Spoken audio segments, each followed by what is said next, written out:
G'day guys, welcome back to Beers and Breakevens, heading into round 18, the SuperCoach world. It is heating up rapidly and I am joined by my co-host, my partner in crime, my 5'8", my 6, my dance partner, Timmy Williams. How are you, mate? Bloody good, mate, especially with an intro like that. It's good to be along. As you said, things really starting to heat up. 2 more weeks left until the we've got a mini bye to come as well, but almost through the bye period into the run home where it starts to get very exciting. And we'll talk about it soon, mate. But I had a little look at everyone's talking 19. I had a little look at round 20. That is going to be a nightmare for some people. Yeah. Like, especially for me, I've got a lot of eels, a lot of sharkies, and I was looking to bring in more last night until I had a look at round 20. So it's something we'll get to soon. But, mate, just quickly, I noticed I always try and tune into the SC Playbook podcast on my way in here this morning. I normally get the first 15 minutes. So it's always good to hear the intro and nothing more. But, mate, last week, 200 episodes.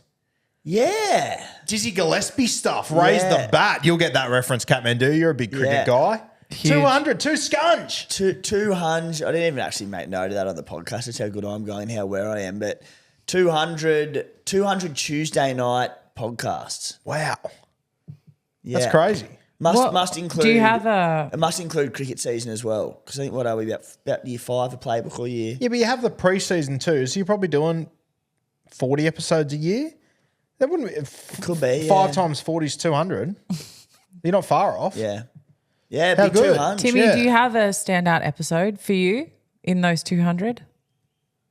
Probably the ones that I haven't forgotten are probably any from the first 2 years where I was just like paranoid about it not getting out before the Wednesday morning commute, and I'd recorded it Tuesday night on this online program, and the people who did like the post production, like if there's ever any troubles, we're in like Malaysia or something, or somewhere in the Philippines, and I That's where Kat lives. She travels every morning. there you go, Yeah. fair commute.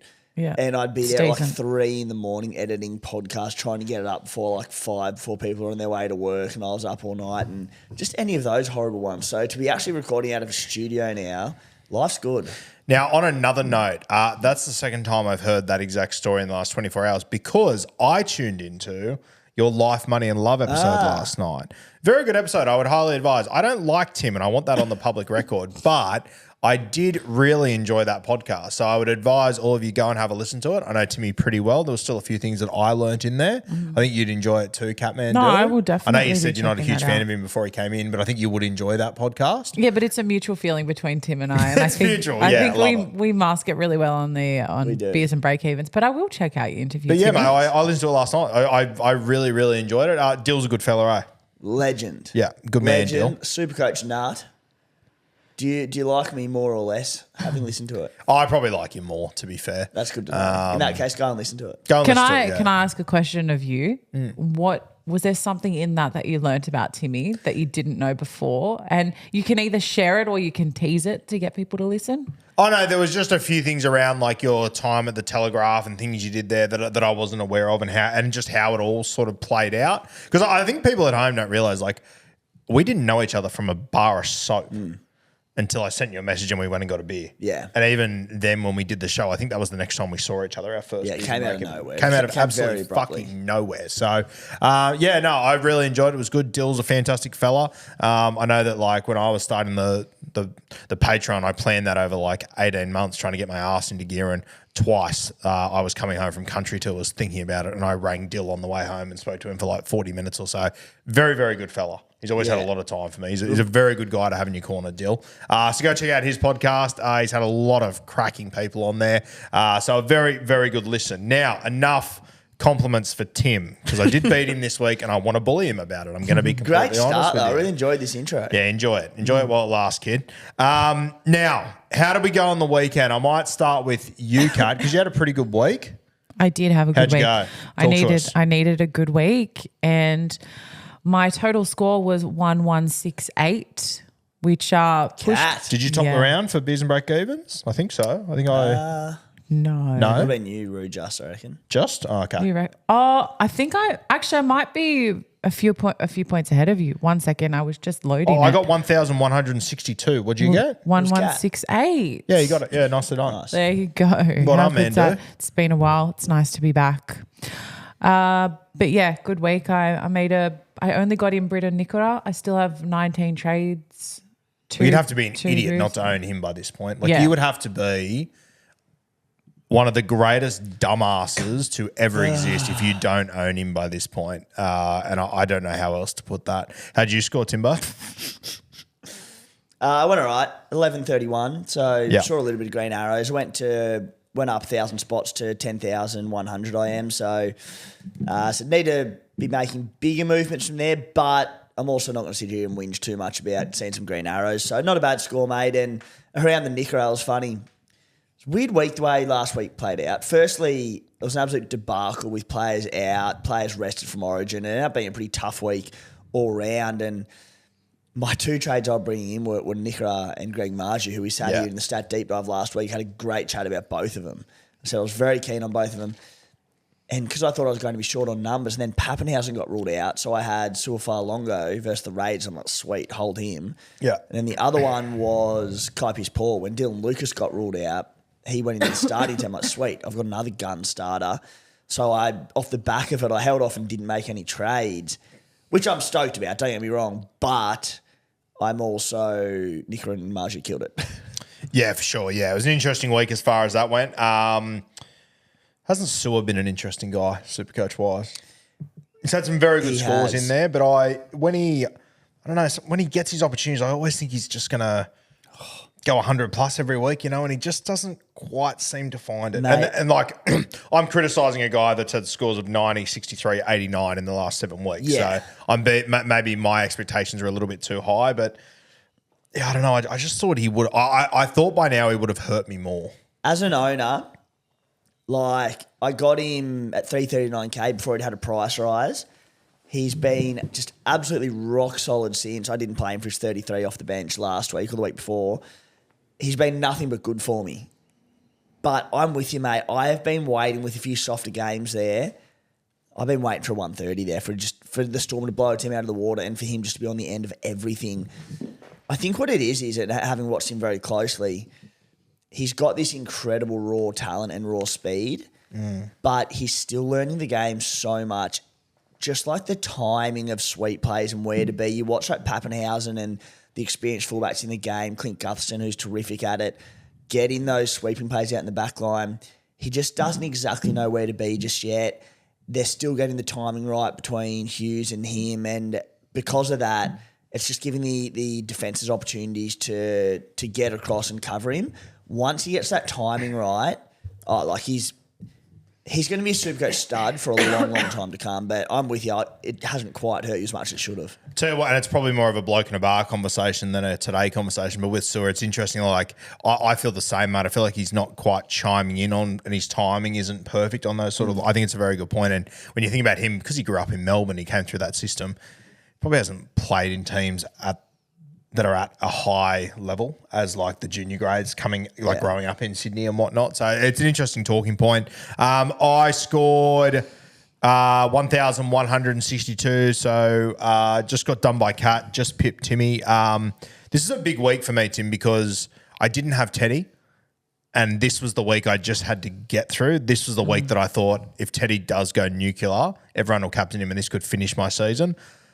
I managed to sort of get away with probably just a slightly above par score. So Who did you? It was Dom Young you captained? I ended up captaining Dom Young, who scored more. Who just scored slightly more, but it just didn't. The Teddy weekend didn't get away from me, which was my big worry. And other guys stood up, Nicola, Marcia, these sort of guys. I still made a couple of real bonehead decisions over the weekend. Shout out to Wade Egan again, the 19th week in a row.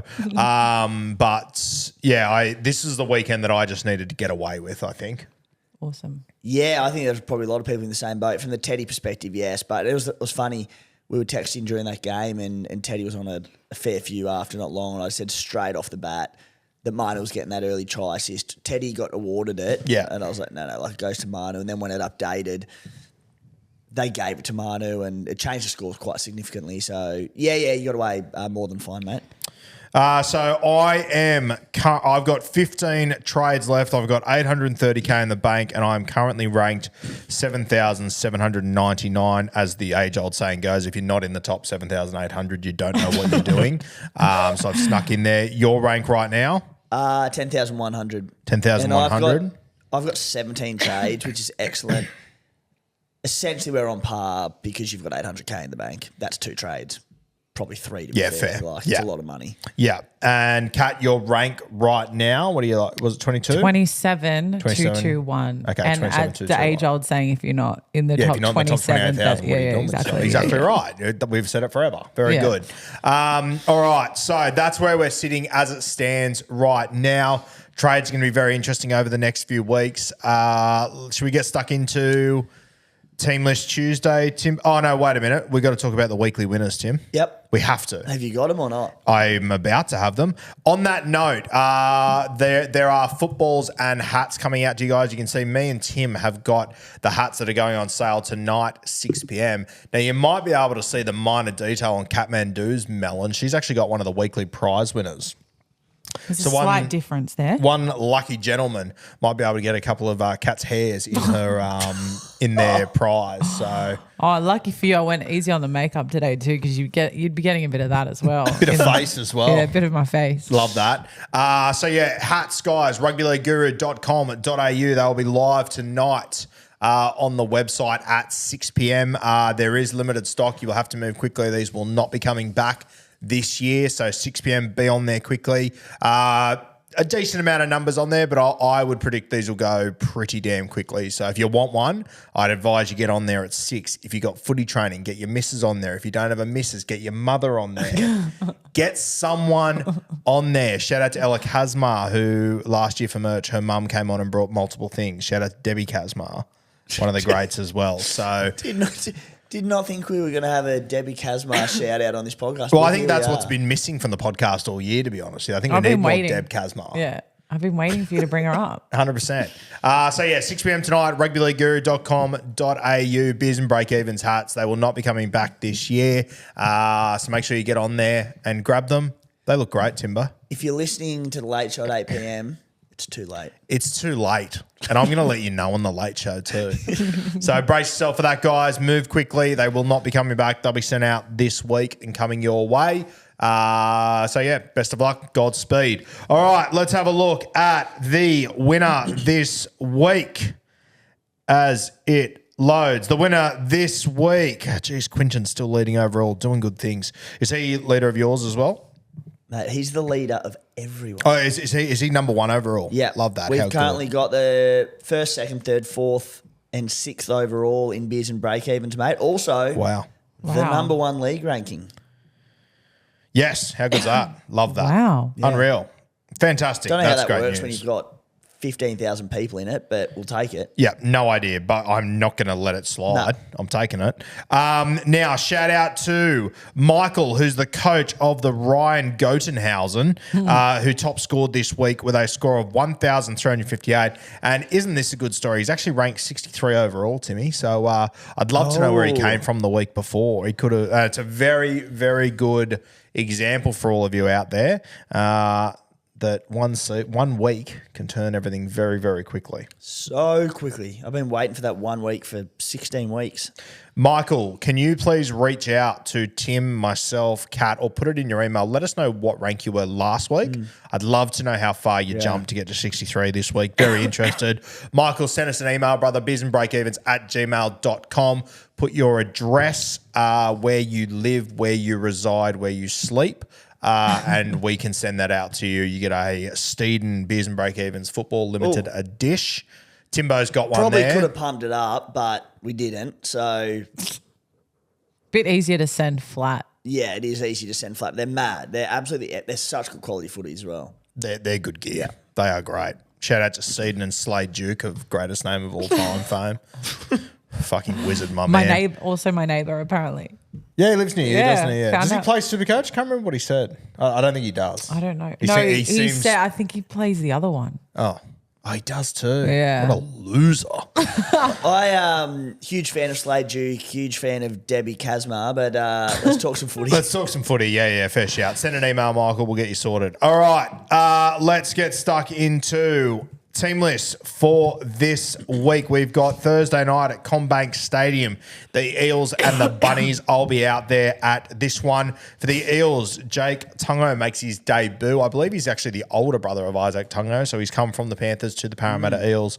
We'll get through a heap of work in no shock to anyone. Matto on the edge, Lane in jersey 13, Joe bench, Matt Dory back on the pine as well. For the Bunnies, Cam Murray named on the edge, Keon Colomantungi named in jersey 13. Let's talk about these 13s, mate. First of all, Sean Lane, a win for people that are still owning. You're one of them. Yeah, for some reason. We'll take that. Yeah, quickly, I'll be on the live stream with Hello Sport via their YouTube commentating and dribbling through this game. So check that out if you want a bit of left field commentary. I might call in at halftime. Yeah, do it. I might. Be great. Yeah, that'll be good fun. Yeah, Lane. I love him.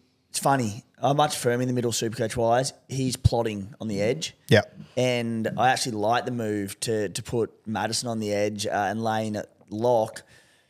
Look, he gets through work in the middle. Yeah. And on the edge, he kind of just waits for it. He does not look destructive at all on the edge. So, look, I'll probably play him this week. I will hold him through next week. Every chance I sell him, come around 20 for that buy. He's been in my team for far too long as it is, but look, there's been times where he's been a handy enough number and he's just survived. But yeah, he's starting, Hopgood out long term. If you can get some decent minutes there, who knows? Yeah, Ryan Madison Madison's on the another edge.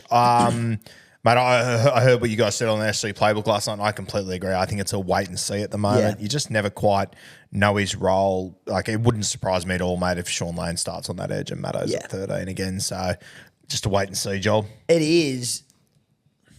Could be serious legs in it. You just Yeah. if Matto comes out and plays 80 on the edge this week and holds that spot.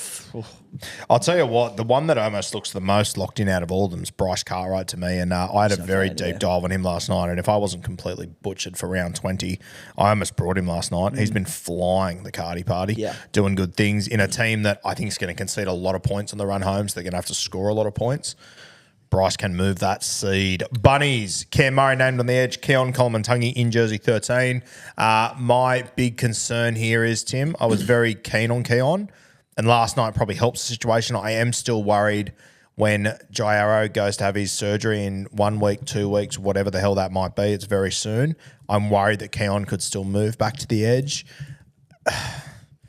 Another one that I just want to wait and see, but by the time you wait and see, it might be too late. But I also don't want to be left with Keon playing on an edge. What are you thinking at the moment? Well, I think this team list bodes extremely well for anyone that was keen on him because if Keon was going to go to an edge when Arrow was gone, he'd be playing edge this week. So it screams to me that provided they do run out like this on Thursday night, that they want, the move is to play Murray on the edge and they want to keep Keon on the middle. So why would that suggest otherwise? Because they're not going to play Cam Murray and Keon on the edges. Yeah, you wouldn't think so. No. So I think for that factor, I think it bodes really well. Yeah, I want to see them run out on Thursday and what they look like before I probably make that call. I don't know. I've just got a weird gut feel that I'm not convinced South's going to play him as a middle, but I would. I think it's the obvious thing to do, and we'll see. Totola too. I read a thing the other day that he might be back. I thought he was out for the year, I was told. It's probably my Telegraph article, to be honest, because someone else hit me up about it. I based that one off NRL.com, had him listed as a return from this within the next 3 weeks. But that's, it sounds like he's probably more, could be season. Okay, interesting. Friday night, Sharks, Titans, Coffs Harbour.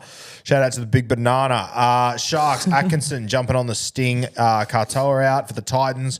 Randall at 13, Brimson at 6, Jojo Wing, Sammy Centre. I couldn't remember what their team looked like the week before, so that's what they look like now. Brimson, the big news there coming in. Fafita obviously playing.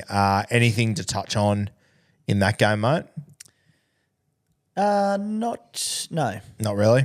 No. Grand final replay Friday night, Suncorp Stadium, 8 p.m. Bronx Panthers. For the Broncos, all of their Origin boys are back in.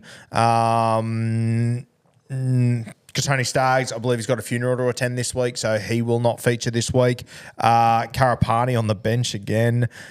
Oh, poor old people that went early on Josiah Karapani. That one is a stinger. Yeah, nearly as bad as old Porter at the Tigers for those that went early on him. Not as bad, but Nah. still pretty shit, I'm not going to lie. Oh, God. Feel sorry for them because, It wasn't a bad play. no, like you understood it and they're thinking should get around 19 number. That being said, that was up for grabs a little bit, like certainly not guaranteed. Yeah, with Jesse Arthur's returning, there was a gamble anyway, but yeah. Lobbing on the bench last week for 1 point in 18 minutes and then bench again this week with Staggs out. Yeah, the real kicker is lobbing on the bench when Staggs is out and the Origin boys are back in. That's the real kick. So, in the like, dick. he could play off the bench this week, score another 1 or 10 or something, drop below 300K, break even skyrocket, and then potentially not get named next week. Like, Yeah, it could be turned into a nightmare. And I personally think, mate, unless there are mass injuries, I think best case scenario, he plays off the bench next week. Like, if Selwyn gets picked for Origin, good as gold. Katoni will come back in. I don't think much. Tristan Saylor plays fullback. Saylor plays fullback. What else changes? Yeah. That's a dagger. That's a real dagger. I wonder what his ownership is. I'll have a look. That really hurts. For the Penny Panthers, just the Origin boys back in. Nothing major to talk about there. Super Saturday, Dogs and the Wars. 11% amongst the top 10% ranked overall. Have Karapani. Oh, that hurts. Yeah. Saturday, Bulldogs Wars. Not really much to talk about in this game from a teamless point of view. Connor Tracy back in. Still no sign of Jacob Preston, the Cougar. Warriors, not a heap to talk about here. No SJ as expected. Have you got anything you want to touch on in those games or? No. Storm Tigers, Leichhardt Oval, 5:30 p.m. Fate Ape moves to the centre, Staines on the wing. Bateman moves onto the edge. The big news is Porter is in jersey 18. We'll see how that plays out come kickoff. But you would have to assume right now probably unlikely to feature next week, which is not ideal. Yeah, because obviously no one's going to drop out to Origin. A bit of a dagger for you, mate. You feeling all right? Yeah, I've got 14. I would have had 15 with him, so he probably didn't count anyway. But it would have been nice to make that little bit of extra bicky. Yeah. For the run home. So not ideal, but not a train wreck. I can deal with it. Would I rather him starting on the edge, scoring 80? Yes, I would, Tim. I'm not going to lie to you. I would rather that, but it's not what I'm going to get. So he's 274K, break even of 2. Yeah, you just want him to jag one more game, get above 300K. He's very hard to move on from 274K. If you could play one more game and score 30 or 40 and get to sort of 300, you're a bit more to work with, but bit of an awkward one there. Yeah, bit of an awkward one. For the Melbourne Storm, Pappy at fullback, Kane Bradley named on the wing, no Harry Grant, Garlic at 9, and Suafalonga on the bench. Mate, great to see Pappy named. I am personally far from convinced he runs out this weekend. I'm not sure if you listened to Craig Bellamy's press conference last week, but fuck, a lot would have had to have changed in the last 4 days for them to be confident of him playing because it didn't sound good the other night. This is huge this week, mate. Massive, yeah. Because Pappenhausen is, well enough owned. He's well enough owned. Yeah, I had a look last night. I can't remember what it was, but it surprised me. Farlongo, well enough owned. I'm in camp Farlongo, who could get a game against the Tigers. So Sua's at 14% ownership. I'll find what Pappy is, but I'll get it for you if you. I'm just trying to scroll through. But that's a big point coming forward this week, whoever plays fullback in that game, because, we don't really know what Tigers are going to show up, but that could have ton written all over it. Yeah, it quite possibly could. Big talking point there. Obviously, Harry Grant not named again this week. He's owned by 35%, so that's a big whack as well. Pappy's 8.7%. That's not as high as I thought it was, but still, it's a few. Again, among top 10% overall, these stats. But I also reckon people that went Pappy are big game players, like people with fucking balls out there in that top mark, so that'll really hurt them and scar them. I think Maxi Bryden is a Pappy guy, isn't he? I'm pretty sure. I think he went in. Could be. I'm pretty confident he is. I think he was talking to me about him at Leichhardt Oval the other night. So, yeah, not ideal there. Cowboys Seagulls 7:35 from North Queensland for the Cows. All the Origin boys back and they line up as their normal 1-17. For the Seagulls, Turbo returns at centre. Kohler moves back to fullback. Lehigh Opawate jumps onto the bench. All the Origin boys are back in and Ruben Garrick at centre. Timmy, I can't tell you how happy I am to see Ruben Garrick back in the fold. Agreed. Mate, we had a good chat about this on the Playbook potty last night. Playbook. Take us away. Sorry for interrupting when you were talking. Garrick could go to the left edge outside Luke Brooks. If you have a right edge of DCE, Ola, DCE, Ola, Tom Trebojevic, very concerning for Ruben Garrick, I must say. Like, Hold on. Why do we think Turbo's going to play right side? Spy was onto his snooping best last night and he reckoned he'd seen something from training and just playing on the right edge. So unconfirmed, but and as you're speaking, I'll have a bit of a stalk of my own, but that was the unconfirmed chat that Tommy on the right. And I feel like he played right for the Blues. I'm just thinking of... He did because Latrell was playing left though. No, last year when Latrell wasn't playing. I don't know. Honestly, and I had a bit of a dummy spit last night about this. If a couple of weeks ago Seabold decided Leo Pawade was his best choice of fullback, I'm fine with that. He did really well. It's great. If he then brings Turbo back in and plays him at centre, drops Lehigh, moves Kohler from right centre from left centre to fullback, and then moves Ruben Garrick, who's only just starting to find his feet at centre from the right side to the left side, that is just outrageous. Yeah, no arguments here. Can I follow that up? Manly posted a social the other day and Saab and Turbo were in that social together. So I wonder if that's a bit of an insight into them. I am watching now. Doing some work together on the field to prepare for the weekend. Saab's right wing, right? Yeah. Yeah. That's what I mean. Yeah, right. Oh, who would have thought you could? Watching now a little video from the Manly Warringah Seagulls and, not getting a lot. Yeah, this is good podcasting for you all out there. It's big though. Yeah, no, that is huge. I will say, I think it's fucking ridiculous, but anyway. I will say someone commented on the YouTube for Playbook last night that Manly's left edge, not as barren as it seems. What do they got? So they're scoring 46% of their tries down their left, actually compared to 41 down the right, which really surprised me. So not the be-all and end-all if he does end up there, but if I'm Manly, I know where I'm attacking with Tom Trebojevic and Ola on the right with DCE. Correct. Yeah. An interesting watch there. We'll see how that one plays out. Let's talk Sunday footy. Roosters, Dragons, 2 p.m. Allianz. Roosters, Jennings comes in at centre. Not a stack more to talk about from that Roosters side there. JWH it is one thing I would maybe say to people. JWH only played 20 minutes the other night. It's a record-breaking game for him. I wouldn't be surprised to see him play big minutes in this game, which might hurt May a little bit. We'll get sit v starts a little later, but I'm really looking at sitting Terrell May this week. So am I. Yeah. Yeah. Because he's very highly owned. They said JWH can play good minutes. I think Terrell May plays really good minutes round 20 after Origin. So I just think he could play 25, 30 minutes. Yeah, this is us trying to get inside the head of Trent Robinson, which has gone really well for us the last 2 years. So, well, you've shared a couple of lifts with him. Surely you've that's right. Yeah. You've learned a bit about him in the process. I'll tell you, I don't know how many times Trent Robinson's told people he's shared lifts with me though. So let's have a look at the Dragons. Lomax in, no changes outside of that for the St George Illawarra Dragons. Raiders Knights round out the weekend, 4:05 p.m. GIO Stadium. Raiders essentially 1-17 as they ran out last weekend. No big changes there. The Knights though, a couple of changes, Timbo. A couple of fistings. I went down the team list yesterday. There were a few key things I was looking out for, and I was just going bang win for the Stallions, bang win for the Stallions. The first loss I had was right. Pappy was named, but I thought no guarantee to play, all good.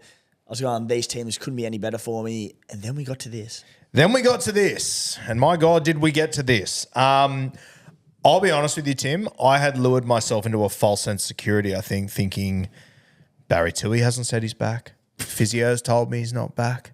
From what I've gathered from people in Newcastle, he's not back. Little did I know that one person in the SC Playbook chat might have been on the money. And then I can't remember the name of them, but the little prick commented on my post, told you all last week. And I thought, if I knew you, I'd punch you. Fuck you, man. Hurts heaps. Was on the money. He said he was at, I don't know, I think it was a fan day. It was a something up in Newcastle, and he chatted Pong, and Pong was like, "Hey, I'm coming back next week," and he was right. Sounded like a lunatic convention to me last week, but not as good on him. Not a Playbook listener, mate. They're all pretty switched on. Please. So yeah, that was good fun. Fletcher Sharp in jersey 14. Dylan Lucas in the 17 as well. Phoenix Crossland obviously out. So Brayley starts in the 9. Little win for the SC Playbooker. Yeah, happy with that. I meant to say Kuma Stones. I don't know why I said this. Playbooker. Anywho. Great brand recognition for SC Playbook. Yeah, it's good. This podcast. It is good, but I would have liked it next week when I actually wanted to play him. But I'll tell you what it is. It is handy for with Kai Pearce-Paul named to start. I'm tinkering with do I play him or not this week. I don't really want to, but maybe. I'm a bit scared that he's a game day benching for Dylan Lucas. If that happens, an 80-minute Jaden Brayley in the same game, an easy play on the bench. So it could be handy. I think Barry Toohey said the other day that Brayley is set to play big minutes this week, which makes sense by the team list, obviously.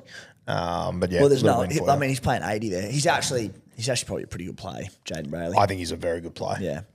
Yeah. If he was a hooker in my team, he would be getting a start. Yeah. With no disrespect to my hookers, but I hope they take it personally. I need him to have a barnstormer for this one so that he starts next week. I really do. It'd be very handy. Because I think Phoenix has looked better the last few weeks for me personally. He's been all right. Yeah, mate. If you didn't have Brayley, you'd be loving Phoenix. You're a dick. Yeah. So Fletcher Sharp, mate. How are we feeling about this one? We knew this was a risk going in, but I thought it was. Very, very, very unlikely. And I'm still not. Yeah, mate. Honestly, take your shoes off. Make yourself at home. Yeah. Put your feet up, God. spit on something, just make yourself at For home. those at home, he did actually just take his shoes off. I'm just getting comfortable. The disrespect is fucked. Got a middle toe sticking out of that sock too. So, yeah, Fletcher Sharp. I'm not totally convinced KP plays yet. From my understanding, KP hasn't done any reps with the team as of last week and didn't last week. So KP's essentially been jogging around the outside of the field from what I've gathered, and he's going to play this week.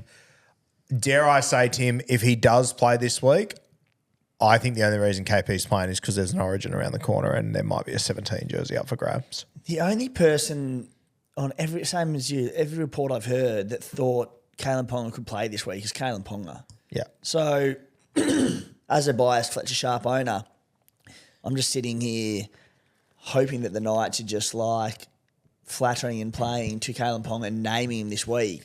Then it gets to the end of the week and go, mate, like you're not right to go, and they don't play him. That's what I'm hoping.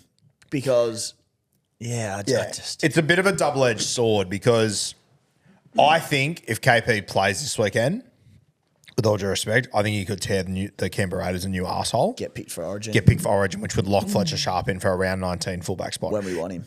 If KP doesn't play this week, he almost definitely plays next week. Yeah. When Phoenix is back and Fletcher probably misses the team altogether. So do you take the risk? Would you rather take the risk and hope that KP plays Origin? I personally think Slater would pick him. Off one game.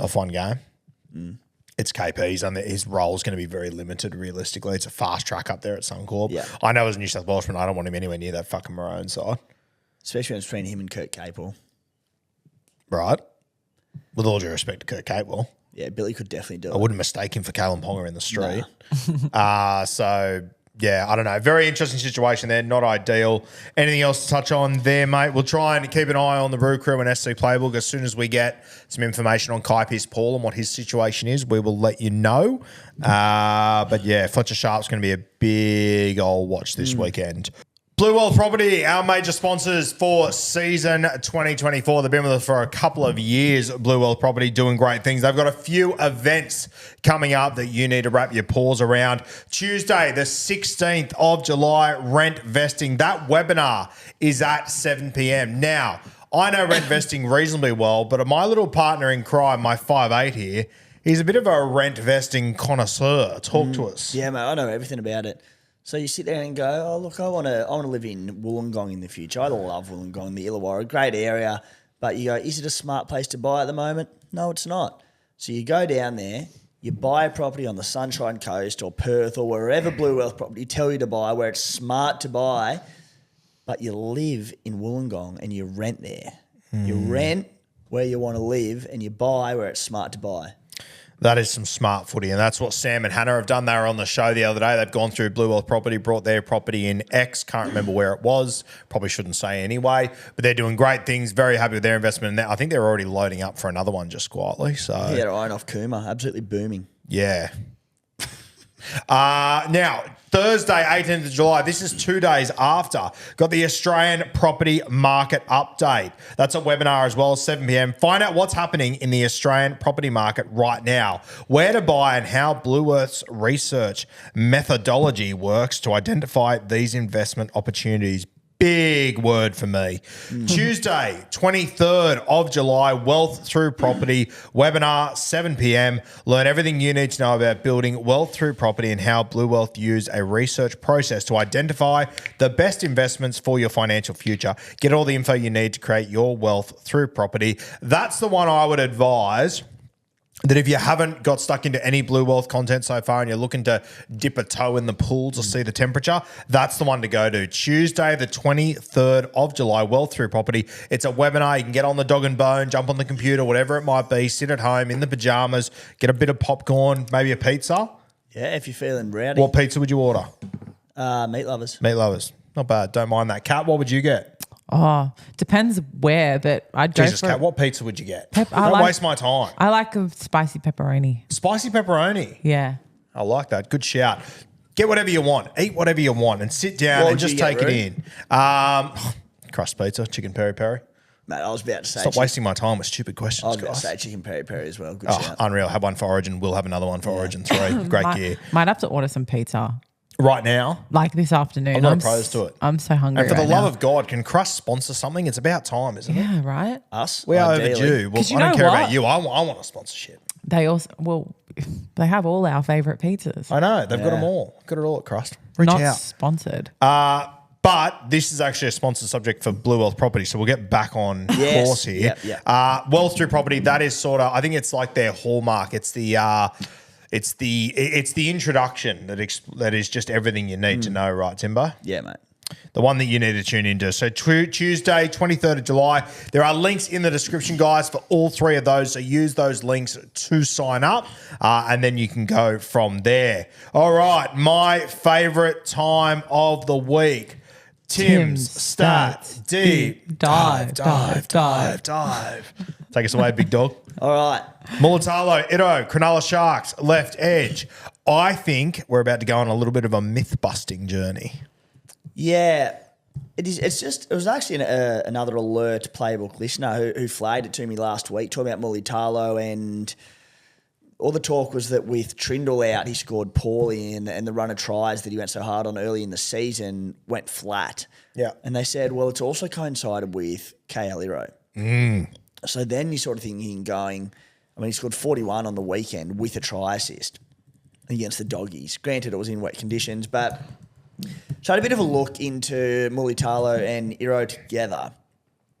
So when Iro came into the team round 4, Mulatalo scored 3 straight doubles. 3 games, 3 doubles. I haven't gone back and looked at the exact tries, whether Iro had it involved in it or how it all worked, but since then, 2 tries in 9 games. So it's not, the stats don't enormously back up either argument, because you could say, all right, he's gone on a bit of a try scoring drought, but that happens to the best in the game. Or you could say, yeah, the few early, but maybe Iro is bringing down Mulatalo in terms of his try scoring and line breaks and all that sort of stuff. How do you see it? Because he's still a very popular buy at his price. Yeah, at his price, he's very popular, mate. The one way that I'm just looking at, I'm just on NRL stats and just having a look at Ito, and like 2 stats you can see throughout the entire year is 1, receipts, it's the amount of touches of football, and then the other one you can see is total run meters. So, when you have a look at the season of Ito, he's only had 3 line breaks. So he's not gaining huge meters outside of just his straight hit up. So if you have a look, essentially all of his run meters every single week line up directly with being a 10-meter run for every single receipt he's had. Maybe there is something in him not really passing that football. Maybe we just haven't picked up on it. It's something that, like, watching him in reserve grade, he's got a really nice passing game. He's played a lot of fullback. But, mate, I think as well, I think Ito's come into this side and gone, okay, I'm replacing Sifatalico, who runs for more meters than anyone in this competition. Maybe he's just putting it under the wing and going, I'm just going to take him on. Which is bizarre that Iro has had so few attacking stats this year, but maybe he's just, I said, tucking it and just going and not tipping on to Mulitalo. And, the bigger problem could be the loss of Sifa Talakai, because Sifa, his soft hands, those tip-ons were sublime, and his ability to attract defenders there. So, it's just funny because Mulitalo is one that I'm keen on. I'd like to buy, but I'm sitting here going, well, over the last 2 months, he hasn't really, he's cheap for a reason. And I think that's the big thing. He is cheap for a reason. And I just had a look at Ito's stats. Like, he's only had 3 try assists this year, right? Which I would imagine Talakai had a lot more than that to start the season. Just having a look at the numbers now. No, I was wrong. Ignore that. But yeah, I think it probably has more to do with Ito than it has to do with Trindle. I think Trindle might have been a little bit of a scapegoat there. Keeping in mind, though, the way Supercoach does its try assist, if Nico or Trindle or whoever it is sweep, tip on to Talakai, who tips on, Talakai's not getting the try assist, so it's yeah, worth noting. An interesting one there. Mulitalo hasn't really piqued my interest, if I'm being completely honest with you. Has or hasn't? Hasn't really. Well, he's now amongst the top 10% overall, 37% ownership. That's probably only going to grow by the end of this week. 469K.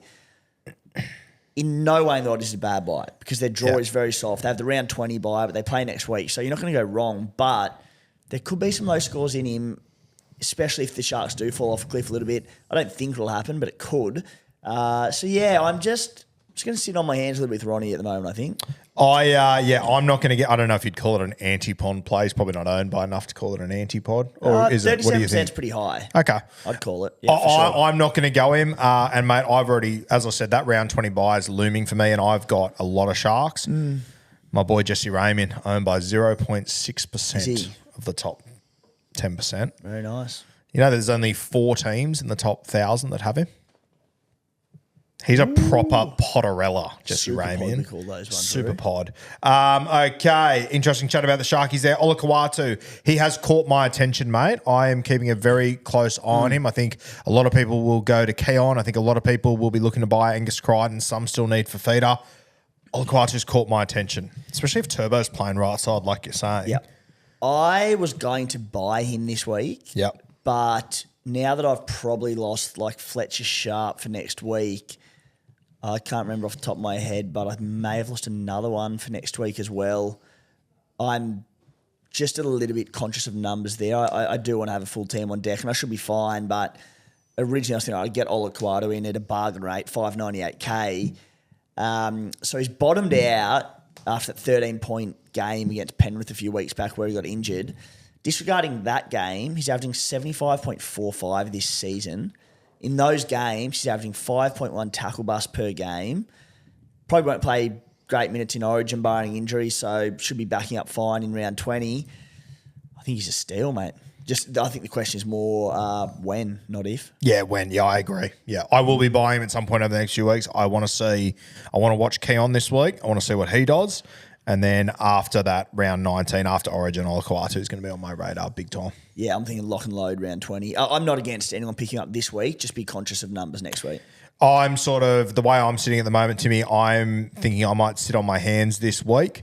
And I'm thinking after round 19, I might use my last boost there. I've had since the start of the season. That flagged as my boost week. Yeah. Round Yeah. 20. So I'm Just to be able to go bang Yeah. and just get your team straight into order for the run home when people without boost or running line trades can't do it. Yeah, my ballpark idea right now is boost Smithies to Olakwatu, Sharp to KP, and then one other one, maybe like an Ito to another, maybe like a Val Holmes or someone. Yeah. So very interesting week that'll be. Let's talk about the Warriors halves, mate. Obviously Sean Johnson out of this side and Tomato Martin and Harris Tavita look fantastic together. I just don't feel confident, and I know all the numbers are going to say shut the fuck up, but I'm interested. It could be the one at the end of the season, Tomato Martin, where we just sit back and go, the numbers are all there. Why didn't we do it? Yeah. The eye test is there. It looks unreal. I'm the same, mate. I'm not keen, but I threw something out on Sunday or Saturday, whenever they played on the weekend, Saturday. Tomato Martin, 4 games this season without Sean Johnson. 93, 115, 111, 102, an average of 105.25. His dual position, 5'8" fullback, fairly soft run home. 696K price tag is the question mark. But you even look at that 5'8" position, it's not great at the moment. Far out. And that's the thing. The 5'8" situation at the moment is absolute pus. So you've got to have someone there. Fuck, he's almost 700. I mean, he's 700K for a reason. Yeah. Don't get me wrong, but mate, paying 700K for Tomato Martin makes me sick. Makes me physically ill. I know. I agree. Like, I can't do it, but for anyone bolder than I out there, wouldn't be hard. Yeah, Tomato Martin. And the other one there, just Chanel Harris Tavita. We're not really going to touch on him too much, and that's for good reason. When he started going off on the weekend and played excellent footy, the first thing I thought was, oh God, does Sean Johnson come back into this team if they keep winning? Maybe not. But secondly, so he scored 75 with a pair of tries. He's 274K, break even of -7, and I'm like, sweet, he'll be dual something. He's halfback only. He played his third game at 5'8" on the weekend. He didn't get given dual, which is wrong. He should have. It's tough unfortunately. It's not the end of the world because everyone's in the same boat. No one would own him, I wouldn't imagine, and it is what it is. But at halfback only, we can't have a look at him. But if he was dual half 5'8", it would have been a serious option. Yeah, the other tough thing is that the Warriors don't play round 19, and pretty much all of our halves that most of us have do play round 19. Yeah. Which makes it difficult. But yeah, definitely one to talk about. Bradman Best bounced back on the weekend with a huge performance, gets Kalen Ponga back in there now. Talk to me. Yeah, one of the most popular trade-ins this week. We had a bit of a chat about him on the podcast last night, so keen to get your thoughts. I'll rattle off a few numbers. I'm not overly keen. Like, he scored 130 on the weekend. He's already had a 127 against the Tigers earlier in the year. He's averaging 62. Like, he has a base of 37, which is excellent. He's had 4 scores under 40 in 12 games. Again, that's not like terrible. He's at the end of the day, he's a centre. It happens. Yeah. But he's never really been a Supercoach gun. I think if you're getting him in, you're probably getting him for the season. Yeah, I'm just not convinced. I think the man is the bloke outside him. That's Greg Marju. What do you reckon? I'll tell you what, I love the Knights run home. Yeah. I've already got Marsu. I'll be buying KP soon. I can see a world where for the run home of Tigers, Sharks, South, Titans, Dolphins, I stack that Knights left edge. I've still got Kai Piss Paul at the moment too. But I don't mind it. It's not something I'll be doing this week. He's got a break saying even that he of plays 5. 19. Fuck. Yeah, he's got a break even of 5. So if you're going to do it, I think this is the week. Yeah, we'll talk about it soon, Timmy, but I've been I can't see a knockout option to swap Joey Manu to this week. Bradman Best might just fit the bill. So for here are me. his numbers last year. They went on a 9-game winning streak, I think it was, from memory. And I'll read through his numbers there where the Knights were just on an absolute tear with Kalen Ponga. It was untouchable. Round 18, I believe that started. He scored 152 against the Doggies. That was the Doggies who were just in all sorts at the time. Had a bye. Then from round 20 onwards, got 64. That was against the Tigers. 64 with a try, 82 with a try, 57, 42, 65 with a try, 93 with 2 tries, 42. Like the numbers, and that's scoring tries in a red hot team. They were okay. His base in that time, looking at the numbers, was probably early 30s. He's like, you are banking on the Knights going on a run and going ham. And they might, but when he did it last year, he was still only okay. Like, again, you're not going to be let down by the bye. With his work rate and with attacking upside, you will not be. I'm just not as keen as others. Just having a look too, like his work rate has definitely gone up this year. Like if you start looking at his stats last year from round 15, like he only got above 35 base stats in one of those games. That's what he's averaging now. Yeah, it's not bad. Like, as I said, I mean, he's averaging 37 base stats now. Yeah. And over the last few weeks, yeah, I'm interested. Yeah. I think it could be a nice little play. A round 21 bye, I couldn't give less fucks about that. That's fine. He plays round 20, which is another good number. Yeah. So, yeah, look, solid buy, but look, not for me. I think his ownership's going to not soar, but it'll be solid enough, and I'm happy enough to go against him. He also can find an injury, which is a concern as well. Yeah, he's no stranger to an injury for sure. Lockie Galvin, mate. Played against the Roosters on the weekend. Tigers didn't get off the bus. Galvin, mate, the amount of shots and everything that kid took throughout that game and how he just kept on getting up and coming back at him and the way that he was just in control of that side. And, you know, you don't have to, if you're in that much control and you're dictating terms like that, you don't have to be in a great side to stack points very quickly. The kid's short kicking game is top shelf. He's tough. He runs the football. If there's nothing on, he'll run it twice. He doesn't give a fuck. There's a lot of things to like about Galvin. Attitude-wise, he's got Origin written all over him in the future. Like, he's so impressive. They were absolutely blown off the park in this, the Tigers, as they should against a ruthless Roosters side. 40-6 in the wet, had 2 in the sin bin, and he knocks out 59 points. 18 tackles, 1 miss in that game. Like, seriously. 2 forced dropouts, a tackle break, 3 offloads, a line assist, 9 runs, 59 points in that game. My question is, in a pretty ordinary 5'8" position, he's obviously a hold for the round 19 major bye week, plays round 20, so he's a hold for that week, in which one's going to be tricky. All season I've been like, he'll be moved on at some time, sweet, he's making some cash, he'll be good value. Could he be a season keeper? And I'm not saying, don't be lost in the idea of keeper being an elite player. Yeah, exactly. It's just like keeping in your team, because he's not a headache. Yeah, he's very playable exactly. each week. And I think that's, once again, just to reiterate what Tim said, he's not saying he's an unbelievable all-time fucking talent in Supercoach. But honestly, if you're not going him, who are you going? The only, like, I was actually looking at it the other day, Tim, and, you know, I've obviously got Dill Brown. We've got Wishy at the moment, who will turn into Nathan Cleary eventually. The only other one that you could take a punt on a Tommy did, Cody Walker's the only one that appeals to me. Yeah. And I'm actually seriously considering that after round 19 going to Cody Walker, because I like South Draw. Well, they play round 19, so you'd go before. Sorry, yeah. Yeah. Does Galvin play 19? Yeah. Oh, sorry, I was going to maybe move Wishy to him. Anyway, Cody Walker interests me, but outside of that, mate, I think you could do so much worse than Galvin. So much worse. And, I mean, if you play him and he comes up with absolutely no attacking stats whatsoever and you get a 35, it's all right. could do 1,000 times worse. So, yeah, interesting. All right, let's talk trades this week, Timbo. You're probably more interested in this week because you didn't use any last week. I imagine you'll use some this week. What are you looking at? Greg the Leg.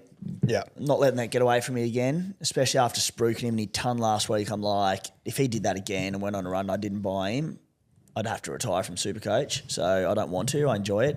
It's my livelihood. So I'm getting Marju in at the moments for Su'Fa'alongo. Where it could change is if Pappy's out and Fa'alongo plays, I'm absolutely holding him, despite the 90 break even. But as it stands, that is what's happening. As my second trade, so I've got a few options about what I can do. The exact same. Like I spruiked Nicola last week, and I look there and I look at his ownership going up. I'm just like, he didn't look like he did much in that game last week. He still had a base of 50. He scored that try, which it was soft defence, but it was also some exceptionally hard line running from Britton Nicola. They've got a round 20 bye, but I'm pretty sweet for that round. I'm relatively well covered. I've got trades in hand. The Sharks run home is great. So I am leaning towards him. The trade out there, it would be Joey Marnie. So I've got the jewels of Ben Trebojevic. So at the moment, looking at Marshy's 100% coming in and probably Nickera. But the Nickera ones, I can go anywhere from sort of Tour F to CT Dub. So I've got options, but that's what I'm looking at. Mate, just on Britt Nickera, as you said, hard line running and whatnot. I've obviously had him for a long time. The lines he's running over the last weeks, he hasn't been running those all year. Okay. Like there has been a change or a turn, or he's overcome an injury or something in the last 4 or 5 weeks. Because you guys can go back and have a listen to the tapes 8 weeks ago. I was pulling my hair out with this bloke. Yeah, you hate. I've had him in draft. He was doing my fucking head in. Something has switched there. Something has changed. I'm not sure what it is. I would say he's overcome some sort of an injury or something, because he's had his entire career where he's run the best line in rugby league, and then for the first 10 weeks of this season, he just wasn't doing it. All of a sudden, he is. Something's happened there.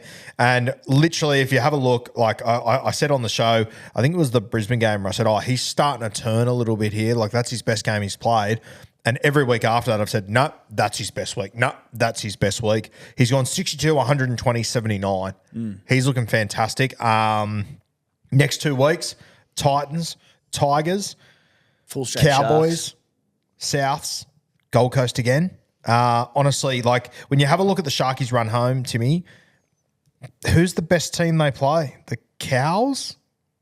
Yeah, probably Manly, maybe? The Cows. Even the Cows, they can attack. I mean, their defense is better, but they're a leaky outfit. Like, mate, I think he's a really good buy for people. And he's at 638K with a break even of 2. So if he comes out and goes 80, 90 again, the ships, he goes to close to 700K. It's almost sailed. It's this week. Yeah, you don't really want to pay 700K for him.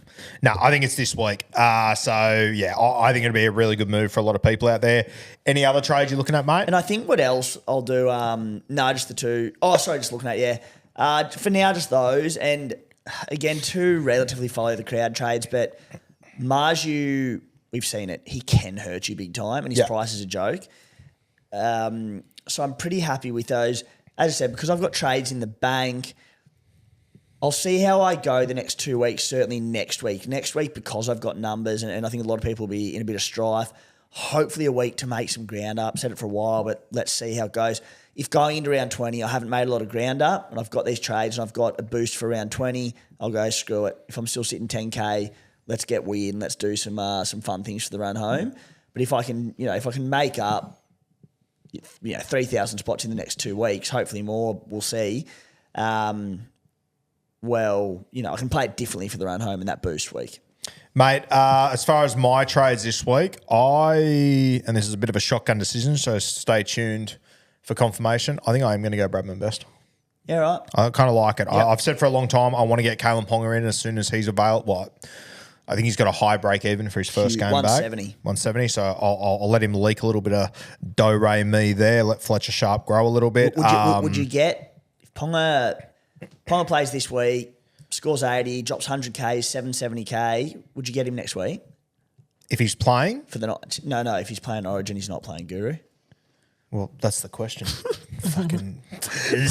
Why would you get him if he wasn't playing? I don't know. Not the stupidest question you've ever asked, mate.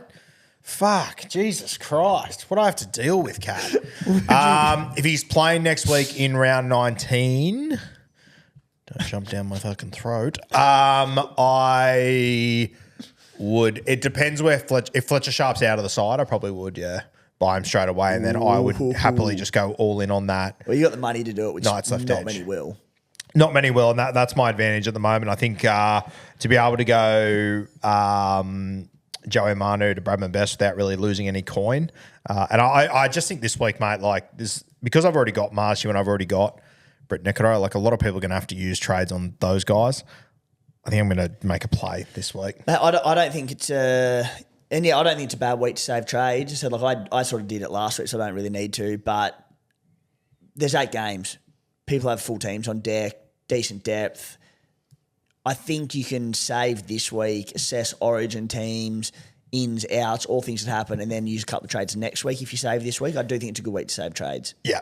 I think I'll use one this week, and then I probably won't make a trade in 19. Bradman Best plays that as well, which I like. And then I will go, probably use my last boost to get a couple of not bad players, but just guys that I've been holding for buys. Guess who I'm eyeing off for round 20? Who? Cameron Murray. Cameron Murray shocked me. I know, I'm excited. Don't mind it. I actually had a look at him last night. He is pretty goddamn shit Stay away from me. at the moment. Okay. Now, Catmandu. Yeah, I have a question for you guys. Yeah.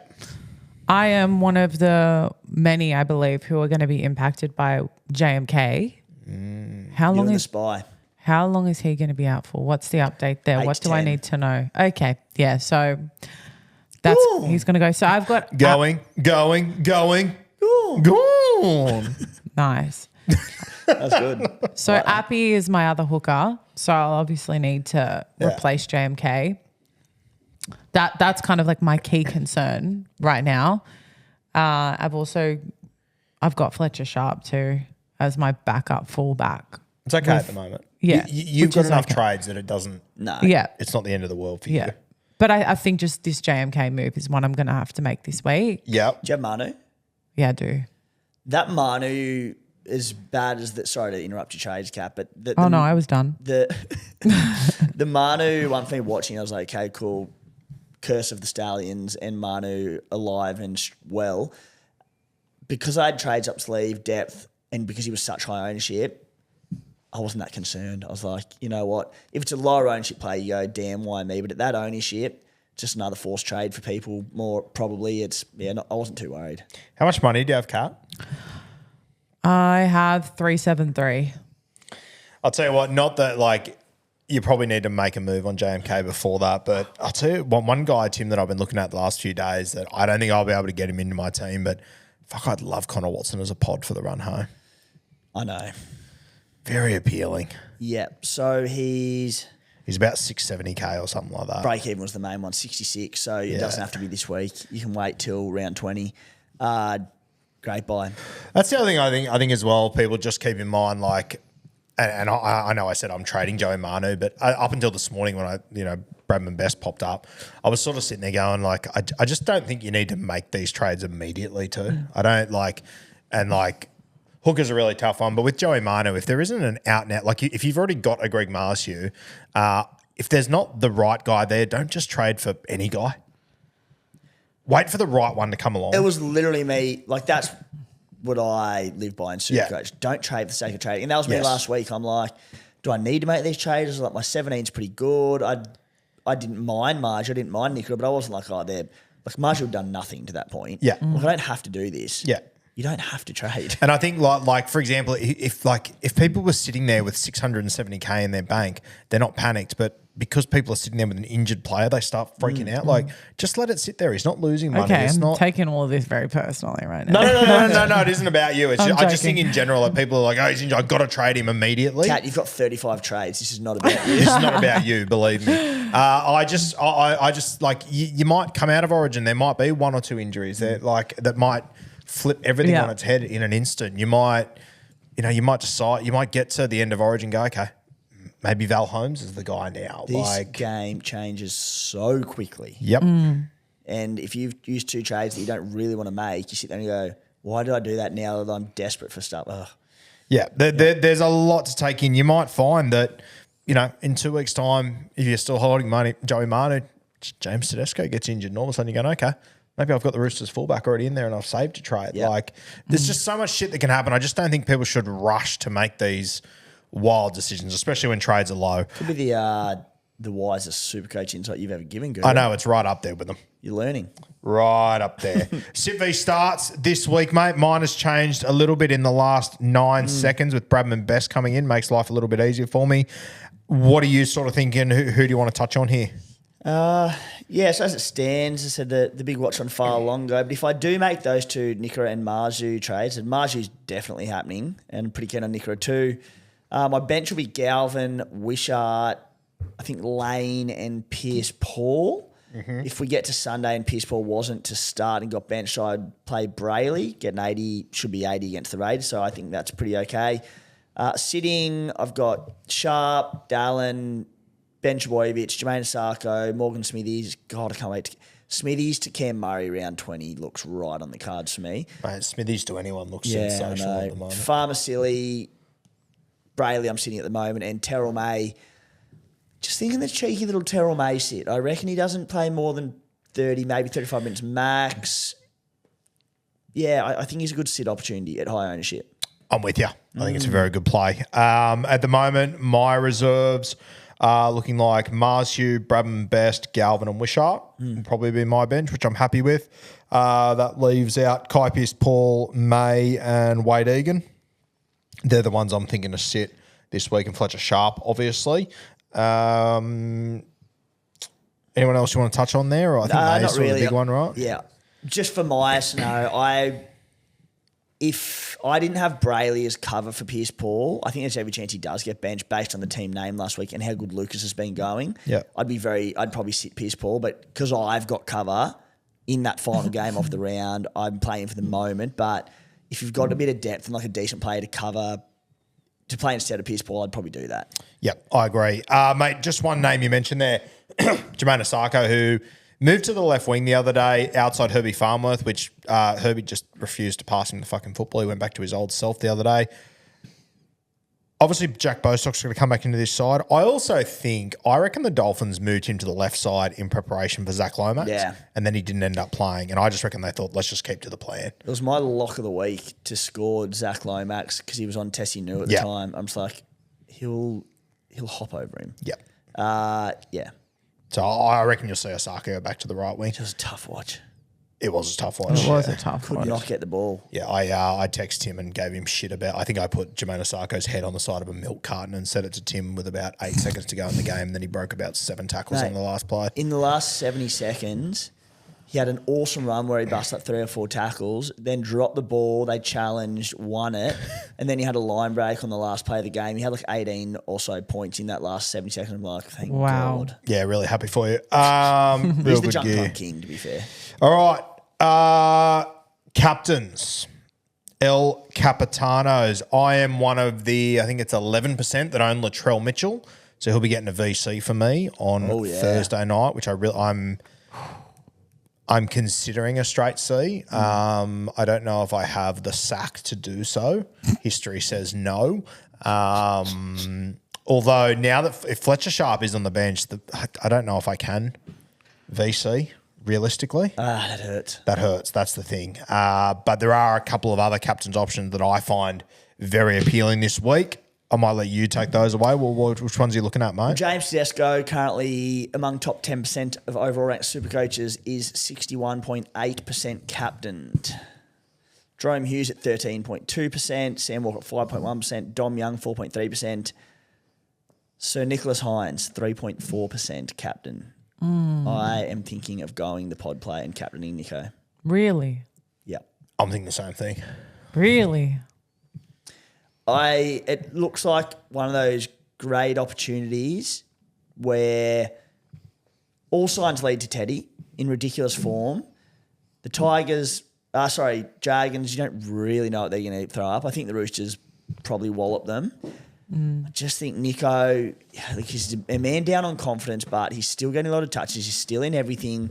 The Titans still can't defend. He's the best player in Supercoach. It looms as just the perfect pod play to me. Yeah, I don't disagree with you. I think it's a really good play. I actually thought the Spy summed it up really well on your Sunday review podcast. Yeah. So I said, mate, it was in the rain. It was against Canterbury, who are a great defensive side. He scored 50 and he was unlucky not to get more. Yeah. I reckon with that right edge too, you got Raymond that's humming at the moment. Brett Nicker is looking great. I can just see him scoring big here. And he'll be in everything. Yeah. There's a bit of rain forecast for Coffs Harbour, but I think there's rain sort of everywhere predicted for the weekend, certainly across the Sydney game. So Teddy be in the same boat. It'd be more nervous watch for you, Teddy, because you still don't own. At least I own him. But Yeah, I like the play, which would mean VC Dylan Brown. I will say this. I think Teddy is a good play this week. I think the thing that helps Teddy, if you're an owner, which has me a little bit worried, is that a lot of it, like he's got Tilly Tupanua as one set and Michael Jennings as the other. I'd just be running all day if I'm Teddy, which he does anyway, but even more so when you don't have to get pilled to like a Joey Manu and these sort of guys. I can just take them all. With Suoliti and Manu, there's a lot of just give early ball, whereas he's going to be going, no, come at me. Yeah, come at me. So I think it's a nice little play there. For feeder against the Sharks is another safer option, obviously. You won't ever go wrong there. Kat, He's also playing for an origin spot. Yes. It's a good play for feeder. It is a good play, yeah. What are you sort of looking at, Kathmandu? I had not considered Nico Hines, and I think it's... You still got Nico? Yeah, I still have him. Sweet. I think it's whatever the anti-recency bias is. Well, I guess it is recency bias, just looking at that performance against the Bulldogs. I'm not confident that he's the best guy in my team to captain at the moment. So I have Teddy. I've got Dom Young as well. Looking at those scores from last week, it's pretty hard to consider someone else. But I also have Fafita, and I think the fact that he is still vying for that game 3 spot with the Maroons makes him very enticing. I'll tell you the other one, Timmy, that he's obviously not a captain option, but geez, I'll tell you what, Tyron Wishart kicks goals this weekend for the Melbourne Storm. know. He could go enormous for us against the Tigers. Probably will. Like Pappy... Sure, mate, I'm not convinced Pappy's going to play one. If he goal kicks 2, I'll fucking give it away. He's got a bung foot. Just let him play footy, for God's sake. Shark kicking would be so good in that. It'd be delicious. Yeah, my only concern on Nico would be, as I said, there's a lot of rain predicted, so I'll be monitoring that.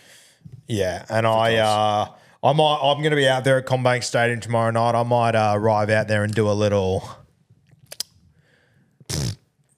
have a sniff of the field, have a look around, watch Latrell warm up, and stay tuned. I may pull the trigger. I like it. On a Latrell captain play there. I like it. I think South Sydney are absolute specials against the Parramatta side with nothing to play for. What are your thoughts? Yeah, I'll be tipping the bunnies. And even like on the captaincy play on the trail, Parra can't defend. Yeah. He loves teams that can't defend. Yeah. Shout out to Queensland. Oh, it started. Yeah. It has started. All right. Anything else to touch on, Timbo? Nah, pretty sweet, I think. It's a pretty good episode. Make sure, guys, go and listen to the SC Playbook podcast from last night. Make sure you also go and check out Kat's doing some fantastic things at the moment. Thank you. Tell us about what's filling your, I was going to say days, but it's mostly nights and mornings. Yeah, early mornings. So the Euros and Copa America, the 2 football tournaments are on at the moment. So I'm working at Optus Sport, sharing my time between there and here. And it's been really fun hosting a couple of shows over there. And taking a little break, though, I'm actually off to Cairns tomorrow. Oh, that's right. Yeah. So you're not here at all tomorrow, I'm eh? not here at all I completely tomorrow. forgot about that. Good. So I'm heading up north and What then for? just booked to go away. Yeah. And then good. that was before I knew what I would be doing. So, I'll be back next week. Yeah. All systems go, back doing both. This is the text I got from her the other day. Hey, dickhead, I've booked a flight away. Won't be at work on Thursday.